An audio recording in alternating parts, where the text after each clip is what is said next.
Good afternoon. Happy New Year. Welcome to Open Classroom.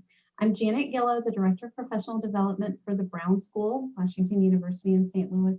So happy to have you at our first program of 2021. For our participants on Zoom throughout this webinar, you are muted. We can't see or hear you, but we really encourage you to join this conversation through the chat. You can post your questions, your comments, and we will pose them to Janelle Gibson as the conversation goes. I want to thank and acknowledge my co-host, Cynthia Williams, the Brown School's Assistant Dean for Community Partnerships.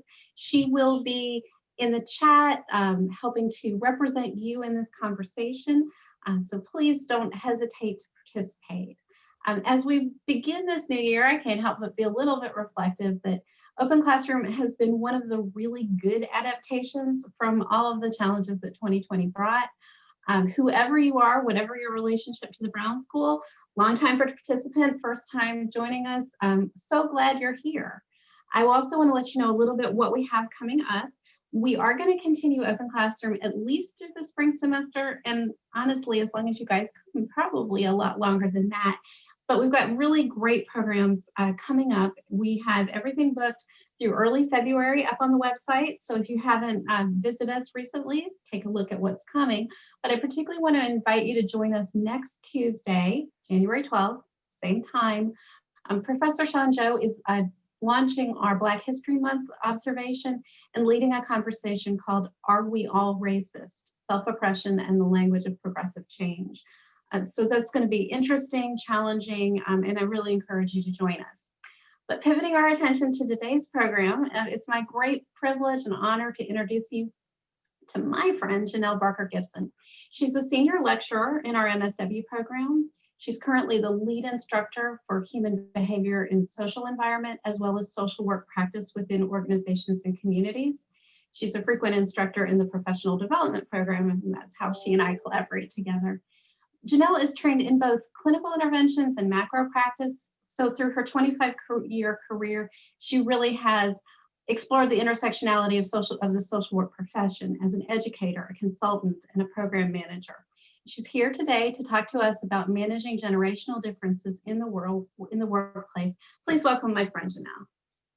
Hello. Hello, welcome everyone. I wish I could see everyone and see everyone's face, but I have to follow Janet in wishing us all a happy new year and a positive new year, and letting go of all of those transitions that we made last year, and hopefully looking forward into a wonderful and positive experience going forward. So today, what I'm here to talk to you about is managing and leading in a multi-generational workforce. And so if Janet, if okay with you, I'm going to go ahead and share screen and move forward on that. I would if my screen was open. That is not it. I just had it, Janet. Where did it go? Here it is. Here we are. There we are. Awesome.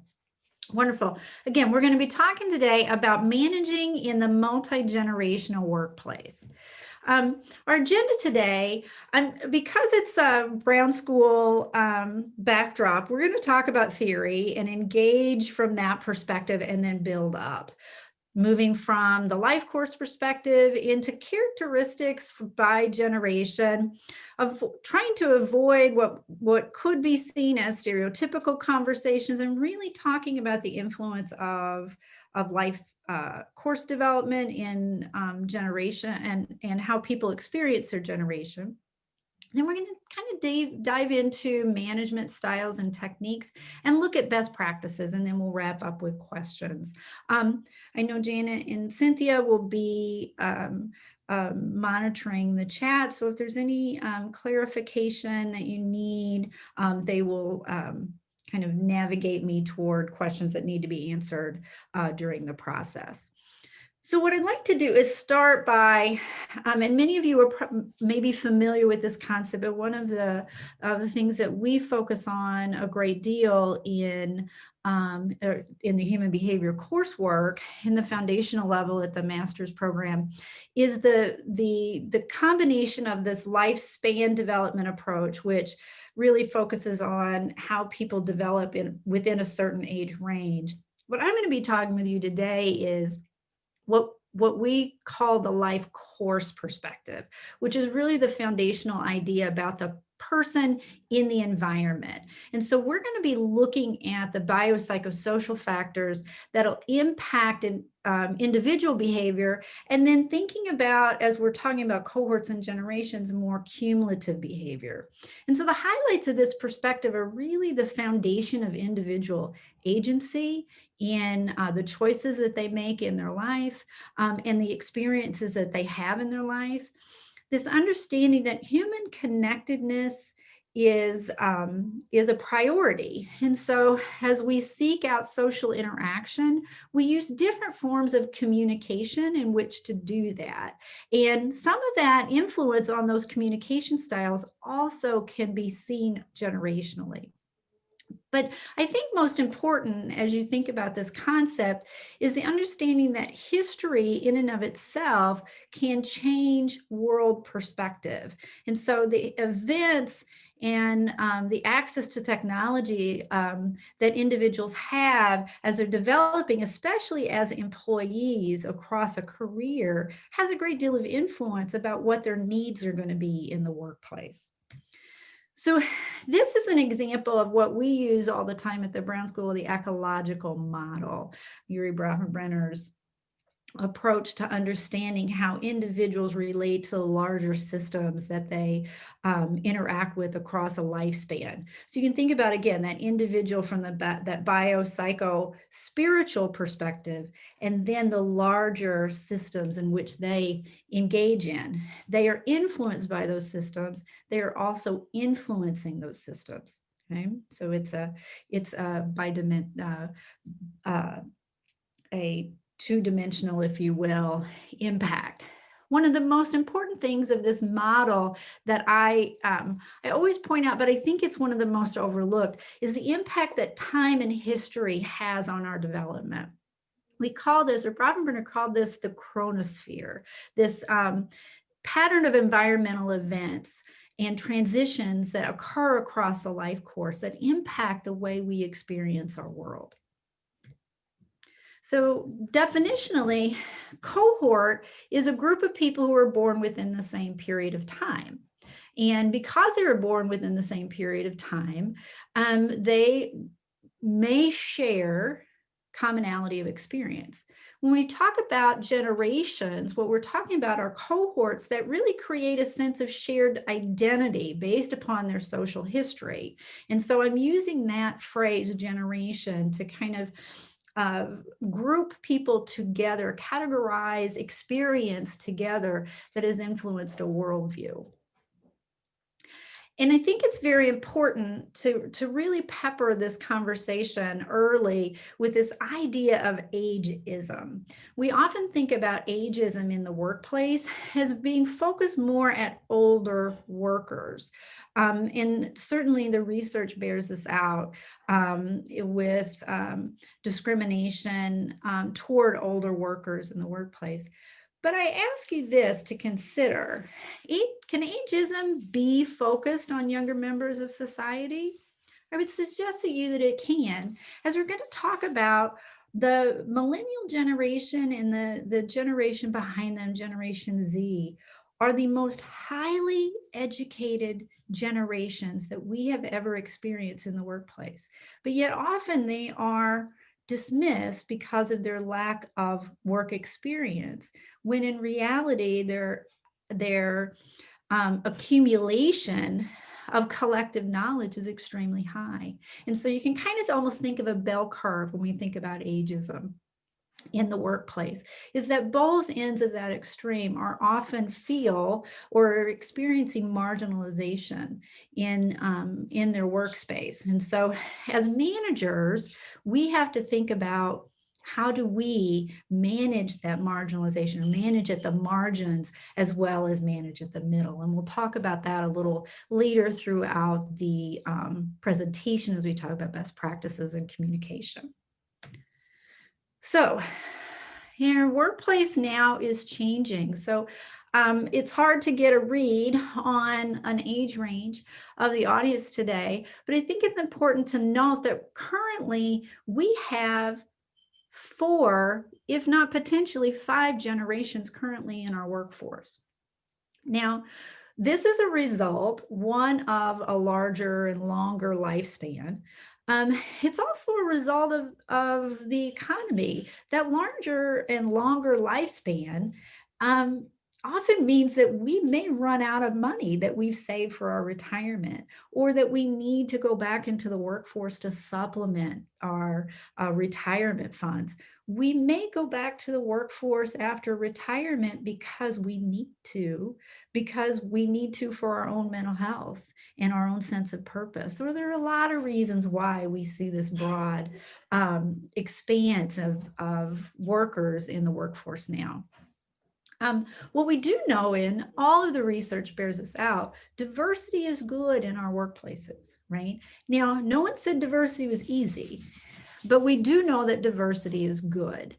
It makes our organization stronger. It makes the services, programs, products that we produce more relatable across multiple generations. It's an important thing to keep in mind, but yet, if not managed appropriately, again, it can lead to that ageism and marginalization that we talked about a little earlier. There's more competition for talent than ever before in our marketplaces and our workspaces, and so as a result of that, it's very important as managers to think about the type of organizational culture that we're creating that actually takes into account the variation within our workplace. So let's go ahead and get started. And I will preface all of this by saying, one of the things that we work very hard at the Brown School to do is to help our students really develop the skills and awareness to meet people where they are. And so I want to be very conscious as I'm having this conversation around what may come across as stereotyping groups of people.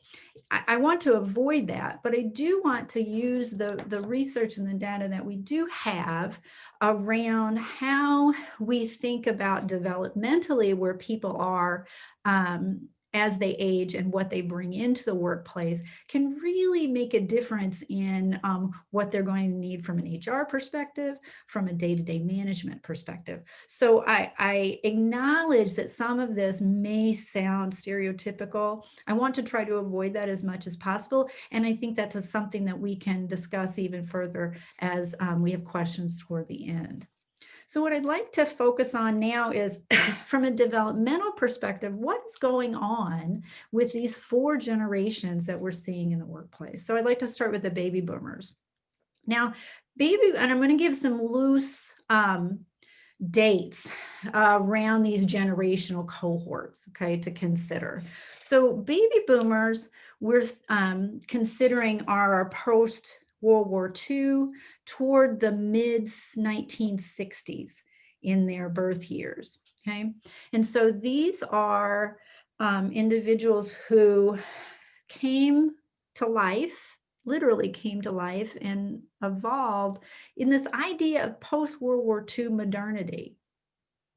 Optimistic, modern, looking forward to the future, and all of that brought. Okay, so biologically, though, what's going on with them today in the workplace is that, as you can see, they're beginning to manage some declining health issues, right? Unfortunately, as we age, that is a possibility, right? That our health will decline, our coordination will decline over time. And so as a result, this might require in our workplaces additional accommodations so that we can keep workers from this particular generation either in the workplace or to adapt as they return. And this, again, this might require adaptations for vision, hearing, or sensory motor limitations. Okay.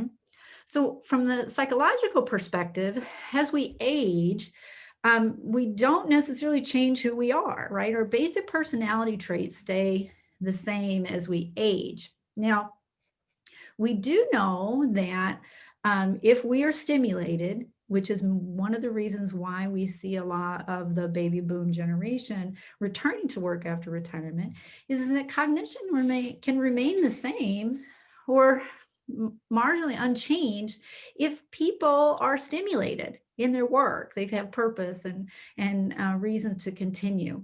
What we do see, though, psychologically as we develop, is that retention and retrieval of information may slow over time. How that sometimes presents in a workplace can be frustrating, right? We have to slow down. We have to think through. We might be looking for words, if you will. We may know the process. We just need a little bit extra time to retrieve. That may look from the outside as if we are in cognitive decline. It's just a little slowdown of retention and retrieval. It's all still there.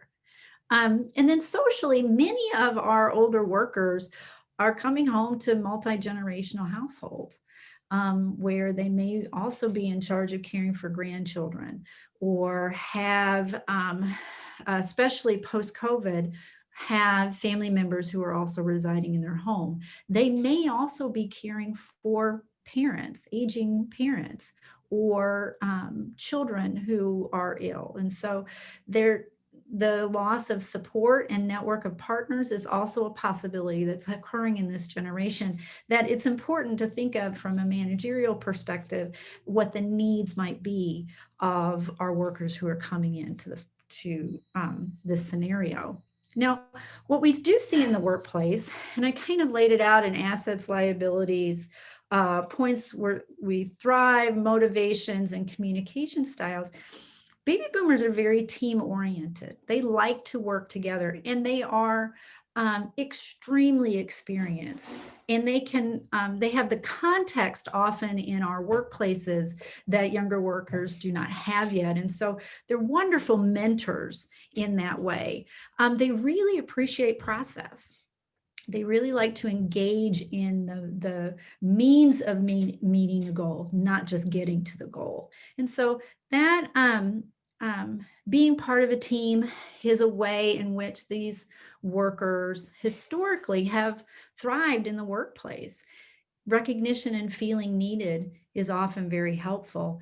And more personal communication styles tend to work better for baby boom workers.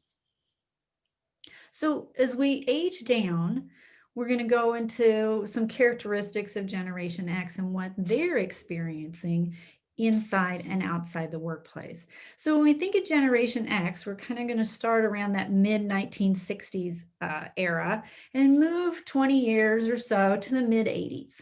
Okay, I am a Gen Xer. I know Janet has expressed that she's a Gen Xer. Gen X is a little bit of a mixed bag of experience. And so biologically, we're starting to feel the beginning signs of aging, which can start to see in declining in metabolism, energy level, eyesight, hearing, muscle tone. We're starting to feel it. And so that might require that we begin to think also about adaptations in the workplace and ways in which that technology can be leveraged. Psychologically, we're at the peak of our game career-wise.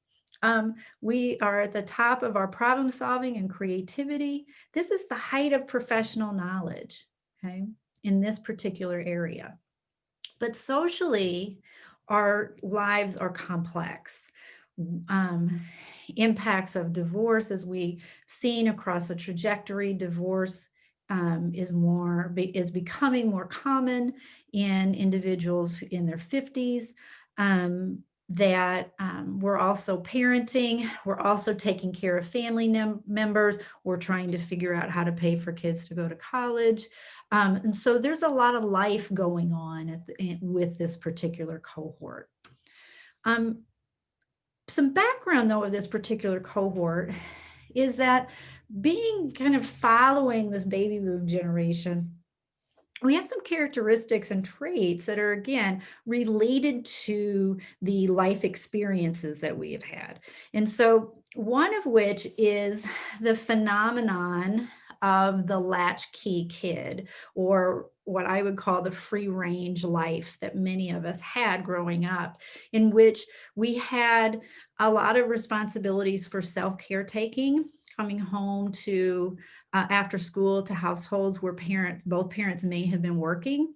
So we learned very quickly how to care for ourselves, be independent.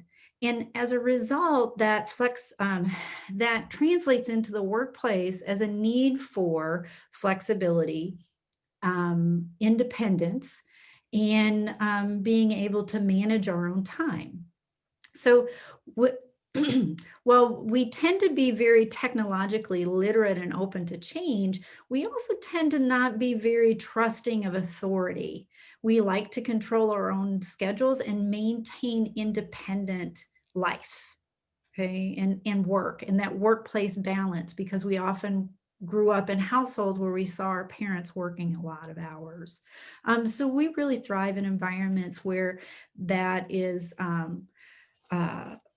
where expectations are more flexible, and that we can operate in more of a free agency. And so being technologically savvy, we communicate through email, voicemail, text. We're very focused on those as communication tools. Right? Millennials get the worst rap, I have to say. And having now taught millennials for 12 years, millennials were defining in that, born in that mid 80s to 2000 range, is that they're often seen as being I would say the word entitled often comes to mind when we think about millennials, but I can tell you the observations that I've had of this particular generation is that they are the most optimistic. They're certainly the most educated. Education for education's sake, I would say, and positive about the future and committed to social change as any group of people I've ever met. And so I'm very confident in this generation's ability in the workplace and in leadership in the future. So I just have to say that as a side. Sometimes I think millennials get a bad rap. In the workplace, here's what they're experiencing. In the life place is what they're experiencing, is that these are individuals that are in their peak condition. However, they are starting to develop some bad habits, as far as we all do as we're in our 20s to 40s range. Excessive drinking, excessive smoking, workaholism. And so thinking from a management perspective is, how do we support health initiatives within our workplace that can keep this particular workforce healthy. Biologically, they're also starting families, so it's not uncommon that this particular age range has small children at home. Psychologically, again, highly educated, really enjoy learning, expect professional development. They expect to be lifelong learners. However, that comes at a price. This generation is very self-aware of mental health needs, and they often present with higher levels of depression and anxiety. And whether they're actually presenting that way or are demanding care are two different things. And so mental health and the treatment of mental health are priorities for this generation as a whole. So EAP programs or Support programs that balance self-care can be very helpful for meeting the needs of this particular generation. Socially, what's going on is that these are individuals that are often in really, really high levels of debt. And in some cases, underemployment, given, you hear my TA there, Webster the dog? He's my TA today, and he's not being a good boy. They're often, again, in high levels of debt and experience unemployment or underemployment at very high levels, given the amount of education that they have. And so that's something to be aware of as we're working with individuals. They're extremely socially conscious and aware, globally conscious and aware. And they're going to have a wide variety of experiences and needs, because this cohort generation ranges from the early or late 30s, early 40s, all the way into the 20s. And that's a large variation in need for life. Again, optimistic, tech savvy. The challenge is that, and I often have to explain this managerially, is that it is not that this generation does not have a work ethic. That is absolutely not the case. The difference is that this has been a generation, because they are so highly educated, that their main institution of socialization has been academia, okay, from a very, very early age. And so what academia tends to train us is that here is the structure, here's the framework, operate within the framework. And so what that translates into from a managerial perspective is it requires managers to be very clear about what they're looking for and the expectations. And when they can do that, millennials deliver, and they deliver consistently, and at very high levels. But they really do need, in general, a little bit of additional structure that maybe Gen X or baby boom generation individuals did not come to expect in the workplace, okay? So coaching and mentoring are also very important to this generation, who are really looking, again, for professional development throughout their career. They appreciate the recognition, they appreciate the acknowledgement of their hard work. And again, they can communicate very well across all technological levels. Lastly, we're going to talk about Gen Z, which is my children, who are just now entering the workplace. And so these are young people, again, in optimal physical condition. One thing I want to point out is that particularly in Gen Z and later millennials, marijuana use is common, and especially since it's become legalized across the country in many states, either recreationally or medically. Marijuana use is quite common in this generation. So it might be helpful to think from a workplace perspective what your policies and procedures are around drug use, and how to think about that adaptation over time as it relates to what's acceptable in your workplace. Psychologically, this is a generation of young people who are in the workforce, but they're not quite, their full cognition may not be developed. We always talk about the magical year of 25 of brain development. Well, it's kind of a more fluid than that. But what young people tend to be learning in their late teens and early 20s is this, the elements of metacognition, how to think about multiple truths, how to think about application of knowledge, not just knowledge. And so in that, they're still converting their knowledge to overall intelligence. And again, as is the millennial generation, these are highly anxious and individuals aware of mental health and their mental health needs. And again, whether that is because anxiety levels are higher in general, we live in a far more anxious world, a far more stimulated world. What this generation can, and this cohort does very well, is to highlight their needs around mental health. Okay, so as an employer, thinking about it, an employer being able to integrate that type of self-care again is very important. Now, a couple social things also are really critical to understand in working with this particular generation is that many of them are still dependent upon parents emotionally, physically, and financially. Those who are not dependent are often help caring for parents and family members. Okay, so their reasons for working can be fairly complicated. They're influenced by what's called the cancel culture, which leads this generation to be a bit more risk adverse. And if you're familiar with the term cancel culture, it really identifies how the risks and accountability in making public mistakes.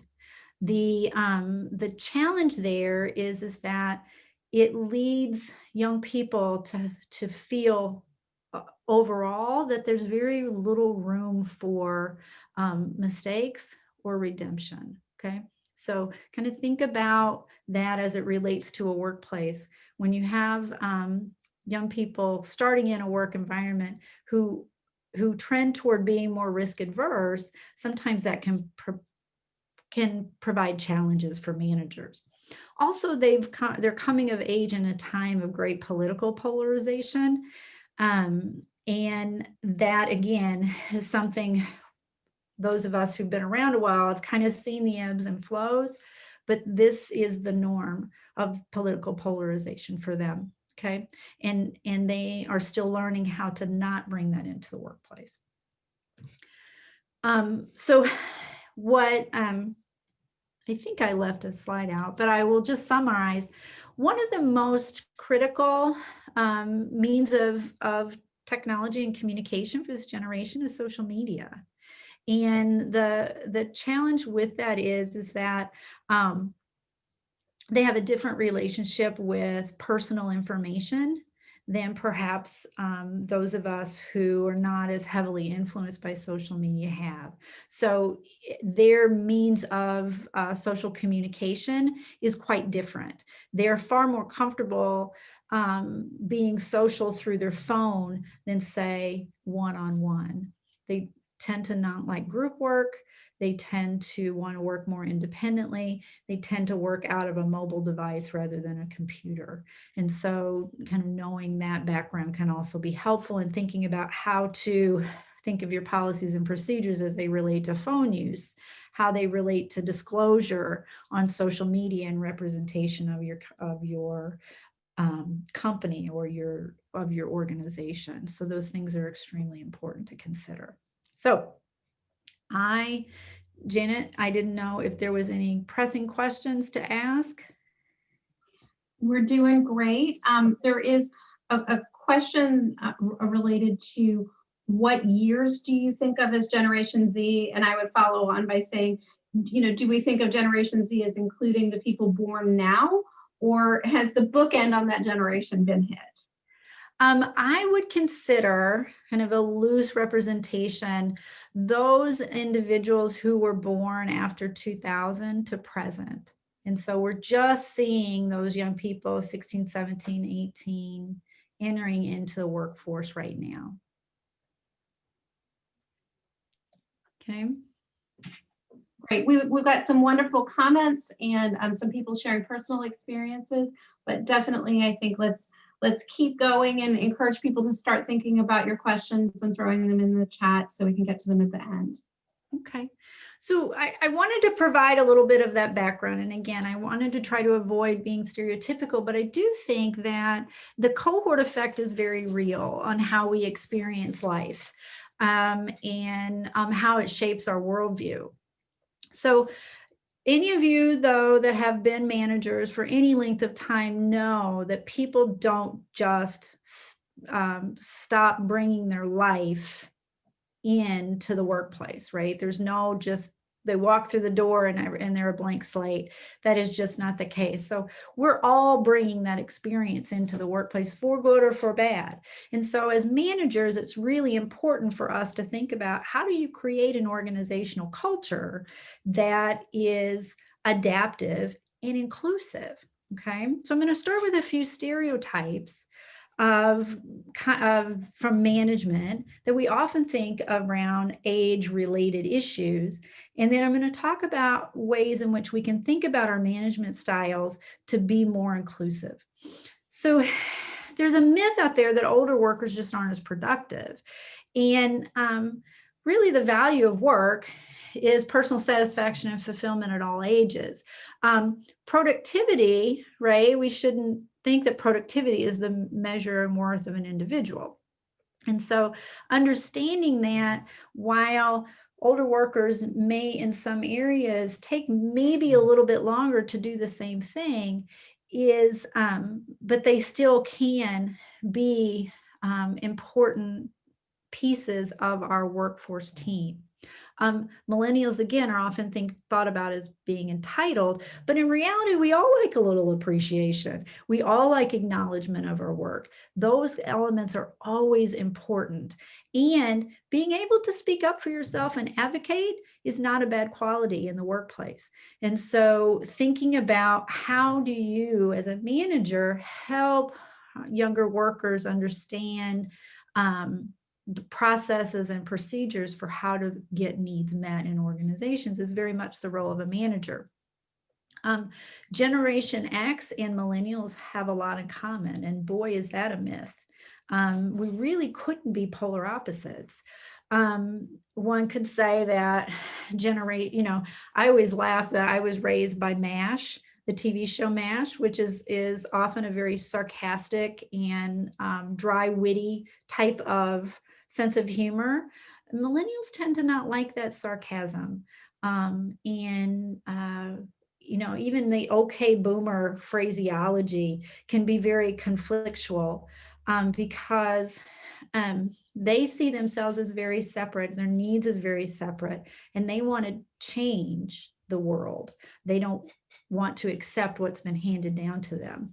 And so why that's important is that it's not all just one big lump of people. It really is groups of people with shared experience who have different needs in the workplace. So there's the idea that Generation X are slackers, which is what I grew up, because many of us graduated from college in a recession. And so finding work after college was often very difficult for many of us, and it was seen as not having the same level of work ethic. Can you tell I'm a little personal about that? Another thing is that thinking about baby boomers stopped learning things. And that's always not how learning works. And that younger workers are more needy. But in the reality, Gen X tends to be more results oriented than process oriented, which is the opposite of the trend of the baby boom generation. We just want to get it done, right? We don't care how it gets done. We want to accomplish the goal and move forward. For baby boomers, training and professional development are always important, regardless of generation. And so it's not necessarily that baby boomers have stopped learning new things.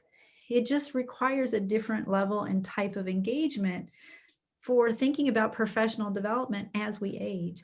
And then younger workers may not be more needy. Effective management requires us to meet people where they're at.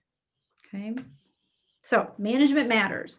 What we do know, good managers know that their employees' strengths, they know what motivates their employees, they know how their employees learn. Okay. Janelle, there's a question in the chat I want to elevate for Sure. you. I think it might be elevated in your next steps, but there's a question that said that you mentioned that Generation Z feels like there's little room for mistakes and redemptions. From your experience, when mistakes are addressed to a Generation Z person from a manager or peer, how, from your perspective, has constructive criticism be perceived? And she is, of course, not trying to overgeneralize. Absolutely. Well, for a couple things. One is that because of the way this generation has socializes, face-to-face communication can kind of be intimidating. Critique can often be intimidating. And so it's the understanding that while even though younger people have more education, they often don't have more experience. And I think that the key issue is the reinforcement that it's okay to make a mistake. It's okay to make a mistake. The learning process of there are in our family, I try to reinforce that if no one died or went to jail, typically we can fix it. So mistakes are how we learn, and encouraging and reinforcing that we're not defined by our mistakes. I'm hoping that answered the question. Thank you. There's one from Jeremy. No, Carol. What is a great way of connecting mentors to the younger generation? I'm going to talk about that in just a minute, because that really is a best practice. It's really a best practice in thinking about how to create those mentorship relationships. So if we can hold on just a second, I will kind of move toward that.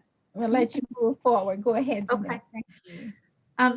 So as I was saying, so good managers also know that the more that they show that they care, that the stronger their relationship, regardless of generational needs, is going to be with their employees, which in return leads to higher levels of employee retention and engagement. Care about them, take interest in their life, care about their input, support their health and well-being. And what we're really talking about is a person-centered supervision approach, okay? Active listening, perceiving needs, kind of thinking about, okay, what do I think is going on perhaps in this individual's life that they may not consciously be bringing into the workplace, that might be going on that's impacting their work product. Being approachable, being encouraging, kind of as we were talking about when working with the Gen Z individual, is helping them understand that mistakes are part of the learning process, right? They are not their product, right? They are still a person. And you know, those supporting ideas are fundamental to this person-centered approach. Being calm under pressure in your work is a way in which we as managers model that behavior for others. And we're all, I think it's a common misconception that we are not seen as models for organizational culture, but managers, especially mid-level managers, are often the models and the holders of organizational culture. So that can be a very big responsibility. And all of this kind of is the underpinning for what I call a trauma-informed supervisory perspective. And I'm going to be doing, I believe, that topic in a few months about trauma-informed supervision. I'll speak briefly to that as kind of an underpinning of this whole conversation. For those of you who are not familiar with the concept of trauma, there's been a great deal of research that's been done on what's known as adverse childhood events. Things like parental divorce, death of a parent, poverty, different elements that a child might experience that create adversity in their growing up. What the research has shown is that the more traumatic experiences that a child has experienced, there's a direct correlation with their long-term health and mental health outcomes. I think that is pretty well known and well regarded at this time. When we think about that, is that individuals who have experienced trauma individually, and I'm even separating that from what I'm going to talk about in that next topic area, which is adverse community events, right? So experiencing and growing up in environments where historic trauma is integrated within the cultural experience. Okay, but just individual trauma. It's estimated that around 60% of the population has one or more adverse childhood events. Now, as a supervisor, as a manager, it's really important to realize the impact that not only has on the people, especially in human services that we serve, but also the employees in which we manage, right? And how people respond to trauma, how they show up to come to work, what triggers them, what creates anxiety is an important managerial practice to consider as we're working in this kind of person-centered environment. So more on that in a few months. So the basis of good management is communication, just as with life, right? And so thinking about how to communicate across generations, there are some best practices that I just want to highlight. One is that communication should really reflect and solidify organizational culture. How are we going to communicate with each other as a shared, in a shared way? Now, that communication can be across many different outlets, but what are we going to say about who we are and how we want to create a culture? All those expectations should be very clear and transparent. And again, across multiple mediums. But we want to try and individualize our communication styles more directly to the people that we manage in the communication style that they prefer, as much as we can. Regardless of, the culture, it's really important, and sometimes we forget, that limiting the use of humor and sarcasm, especially when we're thinking about how to communicate with a broad swath of people, is extremely important, because not everyone responds to humor and sarcasm, and that can be from a cultural perspective, that can be from an age perspective, that can be from an educational perspective. So really avoid the use of humor and sarcasm in your communications, and then be willing to hear that feedback from your employees about how they best hear the message that you're trying to communicate. So for baby boomers, it's really important for communication, it's really important to think about how you're communicating a message that recognizes and acknowledges them in their communication, how to include them in team projects, thinking about how to leverage their experience across the board. And I appreciate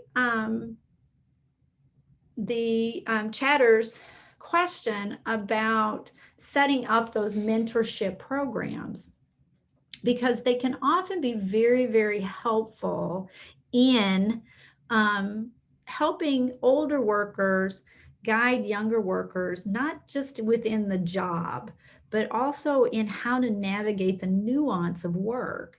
I often talk about this in our social work practice with organizations and communities course, is that we learn how to work by observing others. Okay? No one was born knowing how to work. And so in this type of capitalistic environment that we have. And so you really have to observe through socialization and through observation. And having older workers who can take on those mentorship opportunities can be very helpful. The key really is how you pair those individuals, right? And so what is also beneficial is to think about it also from the reverse. Younger workers are extremely technologically savvy and often very patient. And so how do you pair mentorship roles where younger people feel like they are contributing to the mentorship in the same ways that older workers feel like they are contributing to that, if that makes sense? We often think about mentorship from the top down, but really successful mentoring and partnership relationships like that offer an opportunity for younger workers to feel as though they offer something in to contribute in that conversation.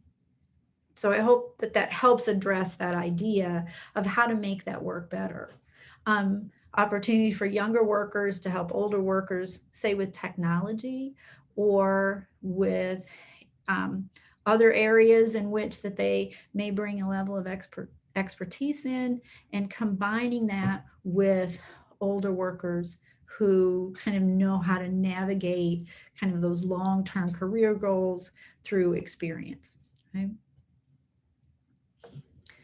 For our Generation X workers, we can think about how from their specific needs, again, that idea of the free agent, clear guidelines, flexible work environments, fighting that urge to micromanage, thinking about technology and how to use technology. And I always talk with our students about how that, especially the Gen X generation, we've all been tuned into the same radio station. It's WIIFM, what's in it for me? And so making sure that individuals understand how their work fits into the bottom line. For our millennials, again, that mentorship approach is especially important. Tying our communication to personal goals, helping millennials see their role, being human, being transparent. And then lastly, with our Gen Z, just remember what it was like when you started working. Think about the patience that you wish that people, and deference that people had given you for the things that you might have brought, and help create that role play, that workplace model for expectation. So to do all this, we think about it from a combination of different factors. One is professional development. We have to think about age diversity training and how to think about a workplace that also reflects the people that we serve, either our customers or our clients. How are we going to retain our employees? So thinking about from a human relations perspective, how do we transfer knowledge? How do we stagger retirements? How do we keep doors open for retired workers? How are we using the assessment process to strengthen the experience of our workers? And how are we tying our performance evaluations to our goals? Lastly, one of the things that I wanted to try to highlight here is that because people are in different stages of their life, their benefits and compensation packages, one size does not fit all. At one part of my life, I needed the money. At the other part of my life, kind of now, I need the time. Okay. And so being able to think about that flexibility is extremely important. And again, exploring those intergenerational relationships, creating teams that are purposefully designed for to reflect age diversity, leveraging the strengths and opportunities for all age groups, coaching across those age groups, and being careful not to emphasize the differences, but to or reinforce the stereotypes of aging so that people see each other as human beings. That requires us as managers to let go, to embrace change efforts, to know our style, and to become our own advocate for what we feel like we need to best understand working with multiple voices. Okay, so our summary here is be open in these conversations. This is actually a great time to have open conversations around what people need from a generational perspective. Don't be afraid to ask what people need and what their preferences are. Provide multiple choices so that benefits, compensation, time off, all of those elements really play to what people need as they're moving through their life course. Address flexibility and build on the strengths of your workforce using a team-based approach that includes the skills of the individuals who make up the teams. Okay, so my last disclaimer is that, again, to be helpful in our awareness, stereotypes can be hurtful and harmful. And so we have to be aware that while this is informative, it is not the law, right? And so thinking about, am I thinking about this from a stereotype, or am I seeing my employee for who they are? And then lastly, diversity is so important in our organizations, and they're stronger for it. So seek it out. Seek it out as you can. Hi, Janelle. I have a couple of questions for you. This was really related to the classifications, but as you've moved further in the presentation, I'm going to frame the question this way. Okay. You've talked about ethnicity, you've talked about culture, but how do you suggest that the information that you shared today can be applied to an ethnically and culturally diverse workplace specifically? Because sometimes, and this is my 2 cents, you don't know what you don't know because you're working and trying to get the project completed. Yes. So how would you, do you have, is there a slide that you already have that you want to go back over, or reframe some of your conversation around the application of this information because for a cultural and ethnic identity? I'm trying to think about how I would do it differently. And I think I appreciate the perspective that you're bringing in that, how do we also, when we're thinking about age, if I'm understanding your question correctly, as we're thinking about age, how are we also thinking about cultural division and ethnicity to really embrace diversity and inclusion? And I would suggest that some of the techniques are going to be similar. How do we bring people together? How do we think about, first of all, open and honest conversation about why diversity matters in our particular workplaces? So that's first. And when we say diversity, what do we mean? When I teach the managerial class on supervision and leading teams, I talk a lot about, and so the slide would be in another presentation, is that diversity is just getting a bunch of different people in a room. Inclusion is when we really begin to build relationships and respect across those differences. A lot of organizations do diversity. A lot of organizations, though, don't do inclusion. Mm-hmm. And what that does, again, is it creates further marginalization. So when we're talking about ageism, we can also talk about racism, ethnic bias, implicit bias. So it's really taking a concerted effort to not only hire, but to include. And that requires training and commitment. One of the ways where in research that I read where businesses do this really well is in the creation of cross-disciplinary teams. But again, without that training and without the kind of shared mission of inclusion, those efforts kind of fall flat sometimes. And so it's really about thinking more consciously about who we bring to the table and why. Thank you, Janelle. I'm going to expand on the question a little bit. Sure. When you talk about training, Mm-hmm. the experience from previous presentations that have been given here in Open Classroom, Mm-hmm. what we found that there was a consensus that most of the trainings that have been developed are pretty general and stereotypical, and they don't really delve into the specific issues of an organization. Yes. So how do you think an organization can self-correct? They're checking the box, doing the training, want to be inclusive, want to be diverse, but then they bring in a training that's pretty canned, Yes. but it's not specific to the organization. How would you address that?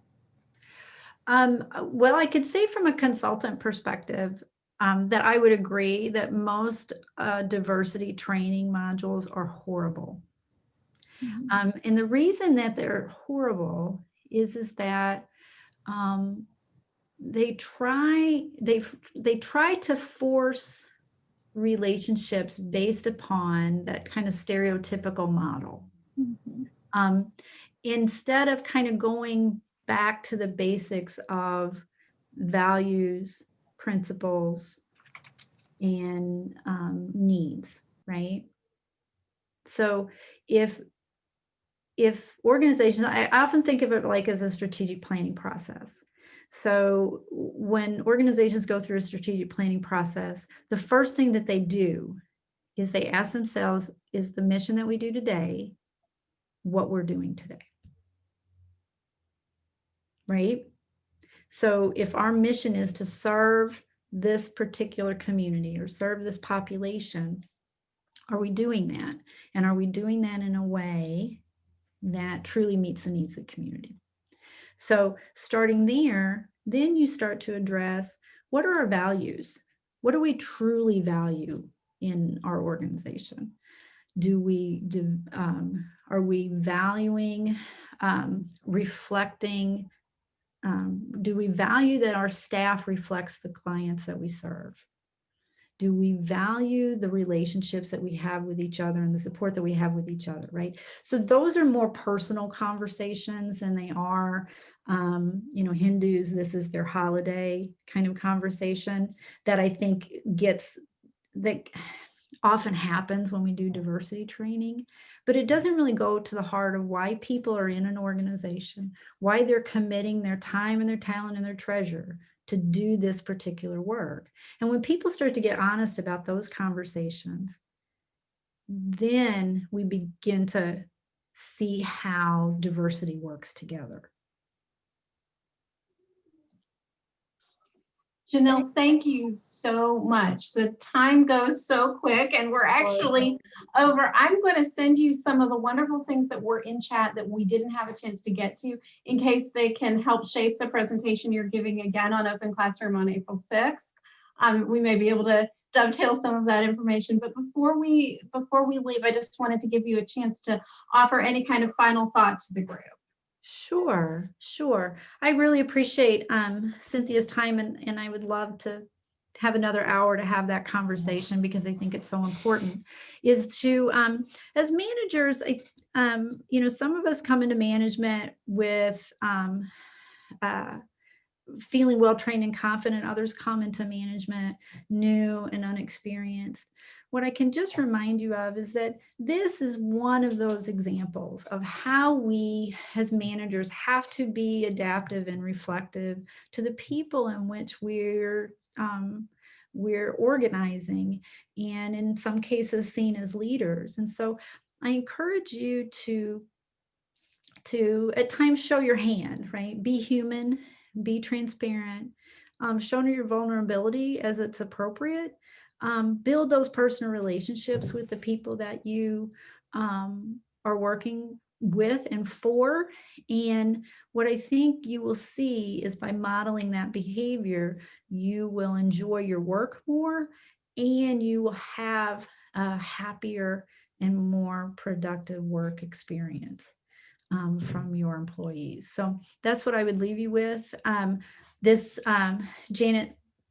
going to have, I think, a copy. This can be available as a copy for those of you who would like a little bit more information or a little more depth, because I know I went through the slides rather quickly.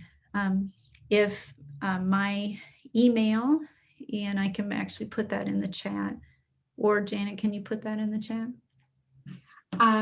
We can make sure that it's listed when we post the presentation. That will be on the Open Classroom resources page. Thank you for your generosity with that. We did have several people saying they would love to be able to share these slides with coworkers and refer back. So Janelle, thank you so very much. Thank you, Cynthia, for, as always, just such a very able job of bringing our audience in through the chat. So appreciate you all being a part of this conversation today and hope to see you again, and also hope 2021 brings perfect health and just wonderful things to you and yours. So with that, goodbye, everybody. Thank you.